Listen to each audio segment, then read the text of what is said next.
ಅವಾಗ ನಾವೇನ್ ಮಾಡಿದ್ವಿ, ಮೊಬೈಲಲ್ಲಿ ನೋಡಿ ಇಲ್ಲ ಭಾಳ ಯಾಕೋ ಚೆನ್ನಾಗಿ ಅನಿಸ್ತತೆ, ಒಂದ್ಸರಿ ಹೋಗೋಣ, ಹೋಗಿ ನೋಡಿ ಬರೋಣ ಅಂತಂದು ನಾವು ನಮ್ಮ ಮಿಸ್ಸಸ್ ತಿರುಗ್ ದಿನನೇ ರೆಡಿ ಆಗಿದ್ವಿ. ಈ ತರ ಪದ್ಧತಿ ಹಿಂಗೆಲ್ಲ ಮೆಣಸಿನಕಾಯಿ ರುಬ್ಬಿ ಇದನ್ನ ಮಾಡ್ಬೇಕಂತ ಹೇಳಿದ್ರು. ಆ ರೀತಿ ಎಲ್ಲ ಮಾಡಿದ್ವಿ. 2ನೇ ವಾರಕ್ಕೆ ಬರೋದ್ರೊಳಗಡೆ ನನ್ನ ಆಟೋ ಬಾಡಿಗೆ ಊಟ ಮೊದ್ಲು ಅಷ್ಟು ಆಗ್ತಿದ್ದಿಲ್ಲ, ಚೆನ್ನಾಗಿ ನಡೀತಿದ್ದಿಲ್ಲ. ಅದನ್ನು ಚೆನ್ನಾಗಿ ನಡೀತು.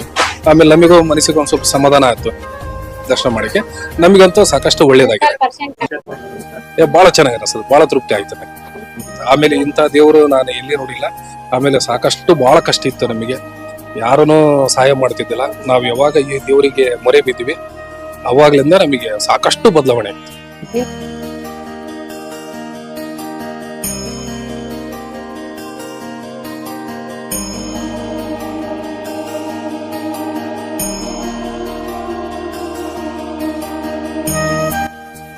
ದಿನೇ ದಿನೇ ಹೆಚ್ಚು ಹೆಚ್ಚು ಭಕ್ತಾದಿಗಳು ಬರ್ತಾ ಇದ್ದಾರೆ. ಅಯಸ್ಕಾಂತದಂತೆ ಭಕ್ತ ಸಮೂಹ ಇಲ್ಲಿ ಆಕರ್ಷಣೆ ಆಗಿ ಬರ್ತಾ ಇದ್ದಾರೆ ಅಂದ ಕಾರಣ ಅವರ ಕಷ್ಟಗಳು ಪರಿಹಾರವಾಗ್ತಾ ಇದೆ, ಸಮಸ್ಯೆಗಳು ದೂರವಾಗ್ತಾ ಇದೆ. ಜಗನ್ಮಾತಾ ಮಹಾಪ್ರತ್ಯಂಗರಾ ದೇವಿಯ ಏಕೈಕ ಮಹಾಪ್ರತ್ಯಂಗರ ದೇವಿ ಶಕ್ತಿಪೀಠ ಇಡೀ ಭಾರತ ದೇಶದಲ್ಲಿ, ಕರ್ನಾಟಕ ರಾಜ್ಯದಲ್ಲಿ ಶ್ರೀಚಕ್ರ ಸಮೇತವಾಗಿ ಸ್ಥಾಪನೆ ಆಗಿರುವಂತಹ, ಶಿವಮೊಗ್ಗದಲ್ಲಿ ಸ್ಥಾಪನೆ ಆಗಿರುವಂತಹ ಏಕೈಕ ಅಮ್ಮನವರ ಸ್ವಯಂಭೂ ಮಹಾಶಕ್ತಿಪೀಠ ಪ್ರತ್ಯಂಗರ ದೇವಿ ಶಕ್ತಿಪೀಠ.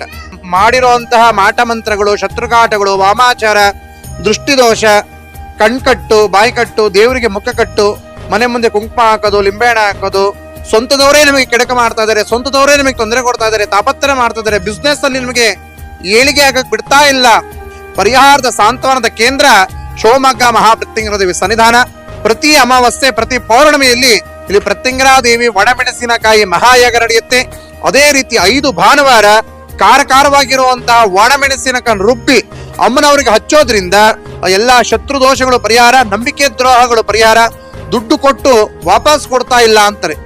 ಅವರಿಗೆ ಯಾವುದೇ ಹಣ ಬಲ ಇಲ್ಲ, ಜನ ಬಲ ಇಲ್ಲ, ರಾಜಕೀಯ ಬಲ ಇಲ್ಲ, ಯಾವ ಸಂಬಂಧಿಕರುಗಳು ನಮಗೆ ಸಹಾಯಕ್ಕಿಲ್ಲ ಅನ್ನೋಂಥವ್ರಿಗೆ ಇಲ್ಲಿ ತಾಯಿಯಲ್ಲಿ ಬಂದು ಮಹಾಪ್ರತ್ಯಂಗರ ದೇವಿ ಸನ್ನಿಧಾನ ಶಿವಮೊಗ್ಗಕ್ಕೆ ಬಂದು ಖಾರವಾಗಿರುವಂತ ಮೆಣಸಿನಕಾಯಿ ರುಬ್ಬಿ 48 ಪ್ರದಕ್ಷಿಣೆ ಮಾಡಿ ಅಮ್ಮನವರಿಗೆ ಹಚ್ಚಿದ್ರೆ ಮುಂದಿನ ಅಮಾವಾಸ್ಯೆ ಒಳಗೆ ಏನು ಪರಿಣಾಮ, ಏನು ಎಫೆಕ್ಟ್ ಅಂತ ತಿಳಿಯುತ್ತೆ.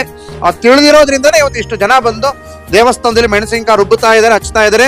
ಇದು ಬೇರೆ ಯಾವುದೇ ದೇವಸ್ಥಾನದಲ್ಲಿ ಈ ಸಂಪ್ರದಾಯ ಪೂಜಾ ಅನುಷ್ಠಾನ ನಡೆಯಲ್ಲ. ಏಕೈಕವಾಗಿ ನಮ್ಮ ಶಿವಮೊಗ್ಗ ಪ್ರತ್ಯಂಗರಾ ದೇವಿ ಸನ್ನಿಧಾನದಲ್ಲಿ ಮಾತ್ರ ಮೆಣಸಿನಕಾಯಿ ಹೋಮ ಮತ್ತೆ ಮೆಣಸಿನಕಾಯಿ ಖಾರ ರುಬ್ಬಿ ಮಹಾಪ್ರತ್ಯಂಗರಾ ದೇವಿಗೆ ಹಚ್ಚುವಂಥದ್ದು ಏಕೈಕವಾಗಿರುವಂತ ಕ್ಷೇತ್ರ ಇದು. ನರಸಿಂಹರ ಕೋಪ ತಾಪವನ್ನ ಕ್ಷಮನ ಮಾಡೋದಕ್ಕೋಸ್ಕರವಾಗಿ ಬಂದಂತಹ ದೇವಿ ಸಂಪೂರ್ಣ ನಾರಸಿಂಹರದ್ದೇ ರೂಪ ಇರುತ್ತೆ. ನರಸಿಂಹರು ಪುರುಷ ರೂಪ, ಇವಳು ನಾರಸಿಂಹಿಣಿ ಸ್ತ್ರೀ ರೂಪ. ಸಿಂಹದ ಮುಖ, ಸ್ತ್ರೀಯ ದೇಹವನ್ನ, 18 ಕೈಗಳನ್ನ ನೋಡಿ ಇಲ್ಲಿ, 18 ಕೈಗಳನ್ನ, ಭೀಕರವಾಗಿರುವಂತಹ ಆಯುಧಗಳನ್ನ, ಕೊರಳಲ್ಲಿ ರುಂಡ ಮಾಲೆಯನ್ನ, 8 ಸ್ಮಶಾನಗಳ ಮಧ್ಯ ಭೀಕರವಾಗಿರುವಂತಹ ಭದ್ರಕಾಳಿಗಿಂತಲೂ ಭಯಂಕರ ರೂಪ. 100 ಭದ್ರಕಾಳಿ ಹಾಕಿದ್ರೆ 1 ಪ್ರತ್ಯಂಗರಾ ದೇವಿ ಆಗ್ತಾರಂತೆ. ಶಿವಮೊಗ್ಗ ವಿಮಾನ ನಿಲ್ದಾಣ ಮುಂಭಾಗ ಮಹಾಪ್ರತ್ಯಂಗರಾ ದೇವಿ ಶಕ್ತಿಪೀಠ. ಈ ಒಂದು ಕ್ಷೇತ್ರದ ಹಿನ್ನೆಲೆ ಇಡೀ ಭಾರತ ದೇಶದಲ್ಲಿ, ಕರ್ನಾಟಕ ರಾಜ್ಯದಲ್ಲಿ ಏಕೈಕವಾಗಿ ಸ್ಥಾಪನೆ ಆಗಿರುವಂತಹ ಮಹಾಪ್ರತ್ಯಂಗರಾ ದೇವಿ ಶಕ್ತಿಪೀಠ. ಶಂಕರಾಚಾರ್ಯರು ಶಾರದಾಂಬೆಯನ್ನು ಶೃಂಗೇರಿಗೆ ಕರ್ಕೊಂಡು ಹೋಗ್ಬೇಕಾದ್ರೆ ಈ ಒಂದು ಸ್ಥಳದಲ್ಲಿ ಕ್ಷಣಕಾಲ ನಿಂತು ಒಂದು ವಿಶ್ರಾಂತಿ ಪಡೆದು ಒಂದು ತಪಸ್ಸನ್ನು ಆಚರಿಸಿ ಮುಂದೆ ಹೋಗಿದ್ದಾರೆ ಅನ್ನೋದು ಸ್ಪಷ್ಟ ಉಲ್ಲೇಖ. ನಮ್ಮ ಕೋಡಿ ಮಠದ ಮಹಾಸ್ವಾಮಿಗಳು ಸ್ಪಷ್ಟ ಉಲ್ಲೇಖವನ್ನ ಮಾಡಿದರೆ, ಅವರ ವಾಕ್ಯದಿಂದ ಉಚ್ಚಾರ ಮಾಡಿದರೆ, ಅದನ್ನು ಬಲಿಷ್ಠವಾಗಿ ನಂಬಿದೀವಿ. ಮತ್ತೆಲ್ಲ ಅದ್ವೈತ ಸಿದ್ಧಾಂತ ಶಿವಾಚಾರ್ಯರು ಕೂಡ ಈ ವಾಕ್ಯವನ್ನ ಒಪ್ಕೊಂಡಿದ್ದಾರೆ. ಈ ಕ್ಷೇತ್ರದಲ್ಲಿ ಆದಿಗುರು ಶಂಕರಾಚಾರ್ಯರು ತಪಸ್ಸನ್ನು ಆಚರಿಸಿರುವಂತಹ ಕ್ಷೇತ್ರ ಇದು ಅಂತ ಸ್ಪಷ್ಟ ಉಲ್ಲೇಖ ಕೋಡಿ ಮಠದ ತಾಳೆಗರಿಲಿದೆ. ಇದು ಯಾವುದೇ ರೀತಿ ಕೆತ್ತಿರೋಂಥ ವಿಗ್ರಹ ಮತ್ತೊಂದು ಅಲ್ವಾ. ಸಾಕ್ಷಾತ್ ಜಗನ್ಮಾತೆ ಆದಿಪರಾಶಕ್ತಿಯೇ ನನ್ನ 16ನೇ ವಯಸ್ಸಲ್ಲಿ ಪ್ರತ್ಯಕ್ಷವಾಗಿ ಮಾತಾಡಿ ಸ್ವಯಂಭೂವಾಗಿ ಪ್ರತ್ಯಕ್ಷವಾಗಿ ದೊರಕಂತಹ ವಿಗ್ರಹ, ಸ್ವಪ್ನ ಲಬ್ಧ ಮೂಲ ಶಿಲಾಮೂರ್ತಿ. ಇದು ಕಡಾಖಂಡಿತವಾಗಿ ಸತ್ಯವಾಗಿರುವಂತ ವಾಕ್ಯ. ನೀವು ಯಾವುದೇ ಊರಿಂದ ಭಕ್ತಾದಿಗಳು ಬಂದ್ರು ಕೂಡ ಸಿಂಪಲ್ ಆಗಿ ನಿಮಗೆ ಅಡ್ರೆಸ್ ಏನಪ್ಪಾ ಅಂದ್ರೆ ಶಿವಮೊಗ್ಗ ಏರ್ಪೋರ್ಟ್ ವಿಮಾನ ನಿಲ್ದಾಣ ಮುಂಭಾಗವೇ ಮಹಾಪ್ರತ್ಯಂಗರಾ ದೇವಿ ಶಕ್ತಿಪೀಠ ಶಿವಮೊಗ್ಗ. ಇನ್ನು ಬರುವಂತ ಮಾರ್ಗಸೂಚಿ ಶಿವಮೊಗ್ಗ ಗವರ್ಮೆಂಟ್ ಬಸ್ ಸ್ಟ್ಯಾಂಡ್ ಪಕ್ಕದಲ್ಲಿಯೇ ಪ್ರೈವೇಟ್ ಬಸ್ ಸ್ಟ್ಯಾಂಡ್ ಇದೆ. ಪ್ರೈವೇಟ್ ಬಸ್ ಸ್ಟ್ಯಾಂಡ್ ಅಲ್ಲಿ 8ನೇ platform, Shivamogga private bus stand 8ನೇ ಪ್ಲಾಟ್ಫಾರಂ ಇಂದ ವಿಮಾನ ನಿಲ್ದಾಣ ಮಹಾಪ್ರತ್ಯಂಗರಾ ದೇವಿ ಸನ್ನಿಧಾನ ಅಂದ್ರೆ ಬಸ್ಸು ನೇರವಾಗಿ ಬಂದು ದೇವಸ್ಥಾನದ ಮುಂದೆಯೇ ನಿಲ್ಲತ್ತೆ. ಬರುವಂತ ಭಕ್ತಾದಿಗಳು ಆ ಪ್ರಕಾರವಾಗಿ ಬರಬಹುದು. ಪ್ರತಿ ಭಾನುವಾರ ಪ್ರತಿ ಭಾನುವಾರದಲ್ಲಿ 6 ರಿಂದ 7 ಸಾವಿರ ಜನ ಭಕ್ತಾದಿಗಳು ತಾಯಿ ದರ್ಶನವನ್ನ ಮಾಡಿ ಮಹಾಪ್ರತ್ಯಂಗರಾದೇವಿ ಅನುಗ್ರಹವನ್ನು ಪಡೆದು ಪ್ರಸಾದವನ್ನು ಸ್ವೀಕಾರ ಮಾಡಿ ಕಷ್ಟಗಳಿಗೆ ಪರಿಹಾರವನ್ನು ಕಂಡುಕೊಂಡು ಮೆಣಸಿನಕಾಯಿ ರುಬ್ಬಿ ಹಚ್ಚಿ ಮುಂದೆ ಮುಂದೆ ಸಾಕ್ತಾ ಇದ್ದಾರೆ. ಇದು ಅಮಾವಾಸ್ಯೆ ಪೌರ್ಣಿಮೆಯಲ್ಲಿ ರಾತ್ರಿ ಇಲ್ಲಿ ದೇವಿ ಸಂಚಾರ ಇರುತ್ತೆ ಎಂದು ಬಲಿಷ್ಠವಾದ ನಂಬಿಕೆ ನೂರಾರು ಜನ ಭಕ್ತರಿಗೆ ಅನುಭವಕ್ಕೆ ಬಂದಿದೆ. ರಾತ್ರಿ ಇಲ್ಲಿ ಮಲಗುವಂತ ವ್ಯವಸ್ಥೆಗಳು ದೇವಸ್ಥಾನ ಆಡಳಿತ ಮಂಡಳಿ ಮತ್ತು ಸ್ನಾನ ಶೌಚಾಲಯಕ್ಕೆ ಮೂಲಭೂತ ಸೌಕರ್ಯಗಳು ಏನೇನು ತಲುಪಿಸಲಿಕ್ಕೆ ಸಾಧ್ಯ ಇದೆಯೋ ದೇವಸ್ಥಾನ ಆಡಳಿತ ಮಂಡಳಿ ತಲುಪಿಸ್ಕೊಟ್ಟಿದೆ. ನೀವು ಯಾವುದೇ ಒಂದು ಸಣ್ಣ ದೇವಸ್ಥಾನಕ್ಕೆ ಹೋದ್ರೆ ಗಂಟೆ ಹಾಕಿರ್ತಾರೆ, ನೀವು ನೋಡಿರ್ಬೋದು. ನಮ್ಮ ದೇವಸ್ಥಾನದಲ್ಲಿ ನಾವು ಒಂದು ಸಣ್ಣ ಗಂಟೆ ಕೂಡ ಹಾಕಿಲ್ಲ. ಸಂಪೂರ್ಣ ಜಾಗೃತ ಸ್ವರೂಪದಲ್ಲಿದ್ದಾರೆ. ಪ್ರತಿಯೊಬ್ಬ ಭಕ್ತರ ಮನಸ್ಸಿನಲ್ಲಿರುವಂತ ನೋವುಗಳನ್ನ ಕಷ್ಟಗಳನ್ನ ಗರ್ಭಗುಡಿಯಲ್ಲಿ ಬರೀ ಕಲ್ಲಾಗಿ ಕೂತಿಲ್ಲ. ನಾವು ಹೋಗಿ ಅಮ್ಮನವ್ರನ್ನ ಮುಟ್ಟು ನೋಡಿದಾಗ ಈಗಲೂ ಕೂಡ ಮೈ ರೋಮಾಂಚನ ಆಗ್ತಾ ಇದೆ. ಸಣ್ಣ ಮಗು ಕೂತಿರೋ ತರ ಅಮ್ಮ ಗರ್ಭಗುಡಿಯಲ್ಲಿ ಕೂತಿದ್ದಾರೆ. ಅಷ್ಟೊಂದು ಶಕ್ತಿಯಲ್ಲಿ ಗರ್ಭಗುಡಿಯಲ್ಲಿ ಇದೆ. ಒಂದು ಗಂಟೆಯ ಶಬ್ದ ಪ್ರತಿದಿನ ರಾತ್ರಿ ಕೇಳುತ್ತೆ. ಗರ್ಭಗುಡಿಯಲ್ಲಿ ವೇದ ಮಂತ್ರಗಳು ಕೇಳಿಸುತ್ತೆ. ಮತ್ತೆ ಜಾಗಂಟೆಗಳು ಬಾರಿಸಿರೋ ರೀತಿ, ವೇದ ಮಂತ್ರಗಳು, ಮಂಗಳ ವಾದ್ಯಗಳು ಕೇಳಿಸೋ ರೀತಿ, ಮತ್ತೆ ಹೆಜ್ಜೆ ಗೆಜ್ಜೆ ಶಬ್ದಗಳು ನೂರಾರು ಸಾವಿರಾರು ಲಕ್ಷಾಂತರ ಜನ ಭಕ್ತರಿಗೆ ಕೇಳಿಸಿದೆ. ಸಾಕ್ಷಾತ್ ಜಗನ್ಮಾತೆ ಆದಿಪರಾಶಕ್ತಿ ಸಂಚಾರದಲ್ಲಿರೋದು 100,000 ಪಟ್ಟು ಸತ್ಯ. ಪ್ರತಿದಿನ ಕೇಳುತ್ತೆ. ಅಮಾವಾಸ್ಯೆ ಪೌರ್ಣಿಮೆಯೂ ಹೆಚ್ಚಾಗಿ ಕೇಳುತ್ತೆ. ಹೋಮ ಆದ ತಕ್ಷಣ ಗರ್ಭಗುಡಿಯಲ್ಲಿ ಅಮ್ಮನವರು ಅಷ್ಟು ಎದ್ದು ಬರ್ತಾರೆ ಅನ್ನೋ ರೀತಿ ಕಾಣುತ್ತೆ. ಇಲ್ಲಿ ಯಾರು ಬಂದಿದ್ದಾರೆ ಜನಗಳಿಗೆ ಕಂಡಿದೆ. ನೋಡಿ, ಮೆಣಸಿನಕಾಯಿ ಹರಿತಾ ಇರುವಂತದ್ದು ಇದು ಶತ್ರುನಾಶಕ್ಕೆ, ವಾಮಾಚಾರ, ಮಾಟಮಂತ್ರ ಪರಿಹಾರಕ್ಕೆ, ನಂಬಿಕೆ ದ್ರೋಹ ಆಗಿದೆ, ಹಣ ಆಸ್ತಿ ವಿಚಾರಕ್ಕೆ ನಂಬಿಕೆ ದ್ರೋಹ ಆಗಿದೆ. ಇಸ್ಕೊಂಡು ಕೊಡ್ತಾ ಇಲ್ಲ, ಹಣ ಆಸ್ತಿ ಕೊಡ್ತಾ ಇಲ್ಲ, ಪಾಲ್ ಕೊಡ್ತಾ ಇಲ್ಲ, ನಮಗೆ ಮೋಸ ಮಾಡಿದ್ದಾರೆ, ಬೈದಿದ್ದಾರೆ, ವಂಚನೆ ಮಾಡಿದ್ದಾರೆ, ನಮಗೇನೋ ತೊಂದರೆ ಕೊಟ್ಟಿದ್ದಾರೆ. ಯಾವ ಪೊಲೀಸ್ ಸ್ಟೇಷನ್ ಅಲ್ಲೂ ಬಗೆಹರಿತಾ ಇಲ್ಲ, ಯಾವ ಕೋರ್ಟ್ ಕೇಸ್ ಸಿಗೋದ್ರೂ ಪರಿಹಾರ ಆಗ್ತಾ ಇಲ್ಲ, ಎಂತ ರಾಜಿ ತೀರ್ಮಾನಗಳು ಮಾಡಿದ್ರು ನಮಗೆ ಬಗೆಹರಿತಾ ಇಲ್ಲ. ಎಲ್ಲರೂ ಸೇರಿ ನಮಗೆ ದೌರ್ಜನ್ಯ ಮಾಡ್ತಾ ಇದಾರೆ, ಎಲ್ಲರೂ ಸೇರಿ ಮೋಸ ಮಾಡ್ತಾ ಇದಾರೆ ಅನ್ನೋರು ಶಿವಮೊಗ್ಗ ಪ್ರತ್ಯಂಗರದೇವಿ ಸನ್ನಿಧಾನಕ್ಕೆ ಬಂದು ಕಾರ ಹೋಗಿರೋ ಮೆಣಸಿನಕಾಯಿ ರುಬ್ಬಿ ಅವನವರಿಗೆ ಹಚ್ಚಿ ಮುಂದಿನ ಅಮಾವಾಸ್ಯೆ ಒಳಗೆ ಅವನೇ ನಿಮ್ ಕಾಲ ಹತ್ರ ಹುಡ್ಕೊಂಡ್ ಬರ್ತಾನೆ. ಆ ನ್ಯಾಯ ತೀರ್ಮಾನ ಆಗುತ್ತೆ, ನೊಂದವರಿಗೆ ನ್ಯಾಯ ತೀರ್ಮಾನ ಸಿಗುತ್ತೆ, ಧರ್ಮಕ್ಕೆ ಜಯವಾಗುತ್ತೆ. ನೋಡಿ, ಮೆಣಸಿನಕಾಯಿನ ದೇವಸ್ಥಾನದಲ್ಲಿ ಬಂದು ರುಬ್ಬಬೇಕು. ದೇವಸ್ಥಾನದಲ್ಲಿ ಮಹಾಪ್ರತ್ಯಂಗರದೇವಿ ಸನ್ನಿಧಾನ ಶಿವಮೊಗ್ಗಕ್ಕೆ ಬಂದು ಖಾರವಾಗಿರುವಂತ ಒಣ ಮೆಣಸಿನಕಾಯಿನ ರುಬ್ಬಿ 48 ಪ್ರದಕ್ಷಿಣೆ ಮಾಡಿ ಅಮ್ಮನವರಿಗೆ ಹಚ್ತೀವಿ. ಎಷ್ಟೋ ಜನ ಏನೋ ಕಲ್ಲು ಅಂತ ಅನ್ಕೊಂತಾರೆ. ಕಲ್ಲು ಅನ್ಕೊಂಡು ಶತಮೂರ್ಖ. ಸಾಕ್ಷಾತ್ ಆದಿಪರಾಶಕ್ತಿ ಮಹಾಪ್ರತ್ಯಂಗರಾದೇವಿಯೇ ಸ್ವಯಂಭೂ ಸ್ವರೂಪಣೆಯಾಗಿ ಸ್ಥಾಪನೆ ಆಗಿರುವಂತದ್ದು. ಇದು ನೀತಿ ಕಲ್ಲು, ಧರ್ಮದ ಕಲ್ಲು, ಅಮ್ಮನವರ ಸಾಕ್ಷಾತ್ ಸಾನ್ನಿಧ್ಯ ಇರುವಂತದ್ದು.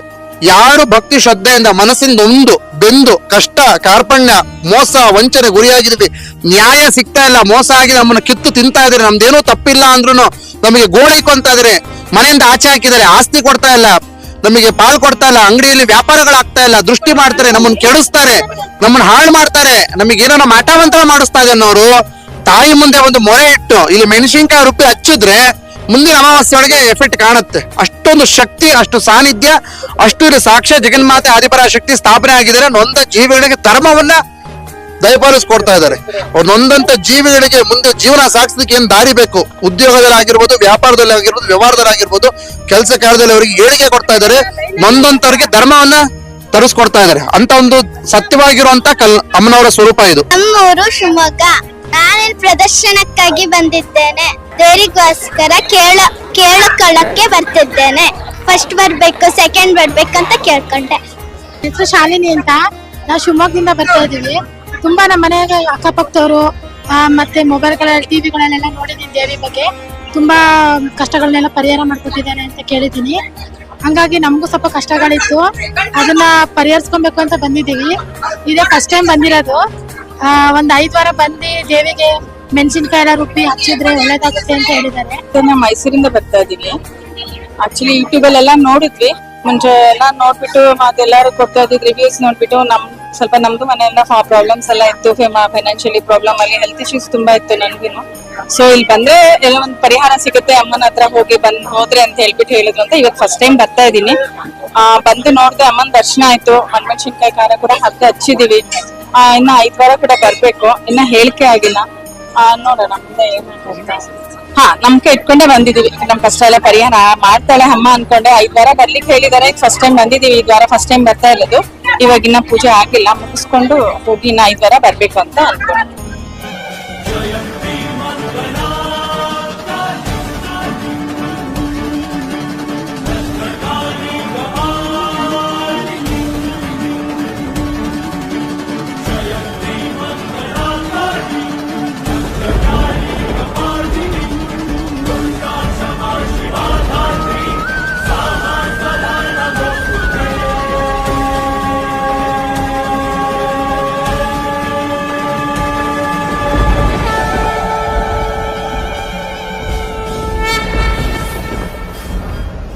ನಿನ್ ಕೆಲಸ ಕೊಡಕ್ ಆಗಲ್ಲ ಅಂತ ಹೇಳಿದ್ರು. ಇಲ್ಲ ನೋಡ್ರಿ ಮೇಡಮ್ ಅವ್ರ ನನಗೆ SP ಕೆಲಸ ಮಾಡಕಂತ ಬಹಳ ಇಷ್ಟ ಐತಿ ಅಂತಂದ್ರ ಇಲ್ಲ ಆಗೋದಿಲ್ಲ.